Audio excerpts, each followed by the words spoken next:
When I launched the Unjaded podcast, I got some feedback asking me for a cheat sheet about human design. How could I make it easier? So this episode contains your cheat sheet, the way that you can actually start to learn your human design in a way that makes sense for you. Welcome to Unjaded. I'm your host, Vicki Dixon. This is a podcast with a human design spin on building the life, the relationships, and the business that you were made for. Let's dive in. Brace yourself. Are you ready for this? The cheat sheet for human design, the thing you've been waiting for. Here it comes. There is no cheat sheet. That's the cheat sheet. There is no cheat sheet. Human design is an experiment. It's your experiment. And the only way to learn is to really live your human design. It's like learning a new language as you start to dig into the world of human design. And I know that it feels overwhelming because I was overwhelmed too. I get it. I had 2 human design readings and I still didn't really understand human design. Now, I think that might be the style of reading that I have or the reader that I chose, but it's not an uncommon experience. I hear that from a lot of people before they come into my world. They'll come into a reading with me and they'll go, oh my gosh, now I get it. I've had other readings before, but I still didn't get it. So again, I invite you to consider that human design is all about the nuances. There's so much more to your human design than just discovering your type and strategy. That's a great place to start, and we're going to unpack some of that in this episode. I promise you I will give you some tips for using your human design, and I even have a special download for you that I'll talk to you about as well. But the first thing you're going to do is you're going to download your human design chart. If you're familiar with the chakra system, if you've learned about the chakra system or used it in your life at all, that's going to help you a little bit, because when you look at the human design body graph, it follows that same pattern. There's a couple of extra centers along the sides, but you can see that it kind of resembles the pattern of the chakra system. So that will help you to give you a little bit of understanding as to what the centers are. I'm also going to pop a download into the show notes that is going to label the centers for you. So that'll give you a little bit of a start as we go through this podcast. So your human design experiment invites you to come back to yourself. It's the soul of who you are, or like the blueprint that you came here with. For real, it's the blueprint. It shows us your circuitry, what runs your life. It's like the circuit board of your life. What energies run your life? We see your purpose, the character you play in the movie that is your life. We see the movie that your life is. We see how you'll play in relationships, your voice, your tone, your message, who your message will land with, how you're designed to work, rest, and play, and so much more. It's everything in this blueprint.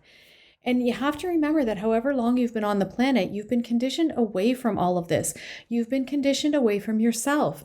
Human design is the invitation to come back. It blends astrology, quantum physics, the chakra system, Kabbalah, which is the tree of life, and the I Ching. It's a very, very powerful, esoteric, and scientific. Human design is science and it's art. And that's the thing when you're having a human design reading, you really need to choose someone who brings the art of reading to life. Because if you just get the facts, it's really hard to land. Whereas if you can come into a conversation with someone in your reading and really start to unpack the ways that you've been conditioned away from yourself and really start to have those light bulb moments where it's just making sense to you, then you'll be able to take that and actually live it in your life. That is the power of human design, is when you actually start living it. So many of the women that I work with, the first time they come in and have a reading, they cry because it's the first time that they have truly felt seen. They feel like in the rest of their lives, they're wearing this mask, or, they're showing up in different relationships, being whoever that person needs them to be. I work with a lot of second lines, and second line beings, especially in their businesses, they don't know what it is that they do. They can't put into words their genius. They can't put into words what they're good at. They just flow through life, and their gifts are called out of them from time to time, but they can't see their own gifts. And then when we sit in a reading and we look at their gifts as it's laid out in their human design chart, it brings them to tears because they're like, oh my God, I feel seen. Now I feel seen. So it's only it's not only after a reading, but after a reading is where the real work begins. So I invite you, if you're contemplating your human design, to not think of a reading as your end goal, to not think of a reading as the last step in your journey. It's really the first step in your journey. Because after you have a reading, you're going to really start to live your design. And that's where the reward is in living your design. That's the cheat sheet. It's not about having a cheat sheet to refer to, because human design isn't a personality test. It goes so much deeper than that. And you got to give yourself some grace as you're unpacking your design. You know, I remember when I was first learning human design, it took me so long to remember the names of the centers. I would get the G center and the will or the ego center mixed up all the time, because it's like a split. You can consider it a split in the heart center. And I would get it mixed up so often, and I felt so stupid. And then it seemed like I just got the centers down pat. I was in human design school, so it's different for me. I had to learn not only my own, but for everybody. And I just got the centers down pat, and then it was time to learn the gates and channels. And there's 64 gates and 36 channels. So it was a lot to have to put on my brain. And again, yours is to learn your own design, or to live your own design more than live it. There's no fast track to doing that. You know, society wants us to do everything faster, but human design really doesn't work that way. It's not like looking at your strengths finder and saying, okay, my number 1 is futuristic, my number 2 is deliberative, my number 3 is, you know, whatever it is, and I can stand in that. It's not like that. It is, where have I been conditioned away from myself? Where does my open head center lead me to always think that I don't know enough? Where does my open heart center cause me to think that I'm not valuable or worthy?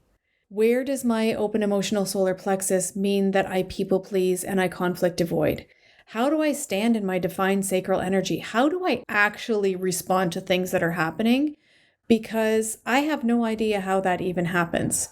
How do I really use my intuition to speak from? My spleen center is connected to my throat. What does that sound like? How do I use the gifts of who I'm here to be to help the people that I'm here to help in my life? And there's no quick and dirty for that. There's no cheat sheet for that. This is your life. It's awakening the pieces of you that have been dormant for, in many cases, forever. And you'll only do that through a slow exploration and deeply living into your design. Your life experiences are going to kick you around, and that's when you lean into your design the most. Once you've had a reading or coaching or whatever it is that you're choosing, but once you've had a reading, you become really aware of where, you know, you get in readings with me, you get little mantras or little things to keep you on track in your openness, and little things to stand in your definition, little things that you can come back to. So, you know, life throws you around, you have a curveball, and you go into self-blame, or you go into emotional eating, or you go into cocooning away. Why is that happening? That's the gift of human design. Why is that happening? And is it a healthy expression, or is it a way that you're letting yourself off the hook? Or is it a way that you're punishing yourself? And how can we bring you into the highest expression of your design every time that you get caught in the low pieces? How can we bring you back to you? How can we come back to who you are here to be? That is when it's the juiciest. That is the juice in your human design, is actually in the living of it. But like I said, I will post a link to a graphic that you can grab, and it'll have the centers labeled.